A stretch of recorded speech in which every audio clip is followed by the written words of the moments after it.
सब जानते हैं, मेरे पिताजी एक बहुत नेक इंसान थे।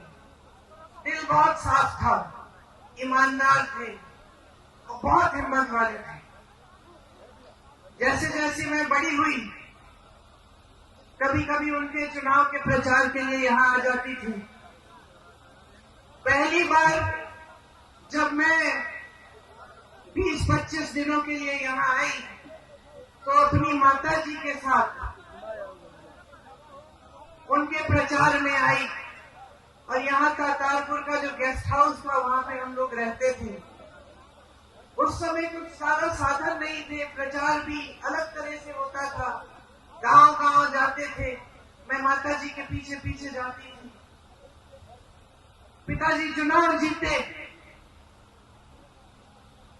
प्रधानमंत्री उस समय थे। अमेठी के लिए जितने काम कर पाए उन्होंने किए। यहाँ पे बड़े बड़े उद्योग खोले, सड़कें बनाई। उस समय इंडिया मार्क 1 होता था, हर जगह इंडिया मार्क 1 लगवाया। जहाँ रास्ता नहीं था रास्ता बनवाया, जहाँ सड़क थी खड़िंजा लगवाया, खड़िंजे पे पक्का किया। बार बार आते थे, अपनी जीप में बैठ के गांव गांव जाते थे। कभी आप सबसे डांट खा लेते थे, कुछ मांग थी आपकी वो पूरी नहीं हुई थी, शायद एक सड़क या एक नलका, आप डांट भी लेते थे, प्यार से आपकी डांट सुनते थे। ये सब बातें मैंने देखी। कुछ समय बाद जब वो चुनाव, देश का जो चुनाव है वो हारे, यहां से तो जीते ही थे,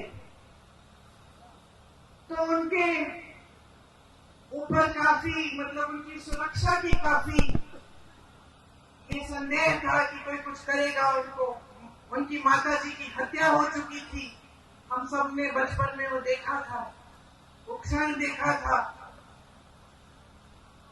अब मैं 17-18 साल की थी, पिताजी के लिए प्रचार किया था। पिताजी जो बड़ा चुनाव है वो हार गए, लेकिन अमेठी से फिर भी जीते थे। सुरक्षा की बड़े सवाल थे। हफ्ते में 5 दिन व्रत रखती थी कि पिताजी सही सलामत घर आ जाए। एक बार तो मौन व्रत भी रखने लग गई। पिताजी ने कहा, तुमने आज ये दिन क्यों, इतवार के दिन? मैंने कहा, ये दिन क्यों चुना तुमने मौन होने के लिए? इसी दिन कुछ घंटे मिलते हैं तुमसे बात करने के, बाकी समय में काम करता रहता हूँ। पिताजी ने हारने के बाद मेरे ख्याल से 2 या 3 गुना काम किया होगा जितना उन्होंने जीतने के समय किया। जनता के बीच जाते थे, सद्भावना यात्रा की, रात के 4:30 बजे तक, 3 बजे तक काम करते थे। मैं तब तक नहीं सोती थी जब तक उनकी चप्पल की आवाज मेरे कमरे के बाहर से गुजरती थी। मुझे सुनाई देता था कि पिताजी घर आ गए, तब नींद आती थी। घबराहट होती थी कि कोई कुछ कर ना दे। 2 साल बाद 1991 में एक फोन आया। किसी ने कहा कि पिताजी को कुछ हो गया है, पता करो। चुनाव प्रचार में गए थे, रात के शायद 10:30 या 11 बजे थे। मैं एकदम समझ गई कि कुछ बहुत बुरा हुआ है और अपनी माँ को बताने का, मतलब मुझे अपनी माँ को बताना पड़ा कि जिस शख्स के लिए वो अपना देश छोड़कर हमारे देश आई थी, जिसके प्रेम के लिए उन्होंने कई त्याग किए थे, हमारी संस्कृति सीखी, नए तरीके सीखे, इंदिरा जी से हमारी भारतीय सभ्यता सीखी,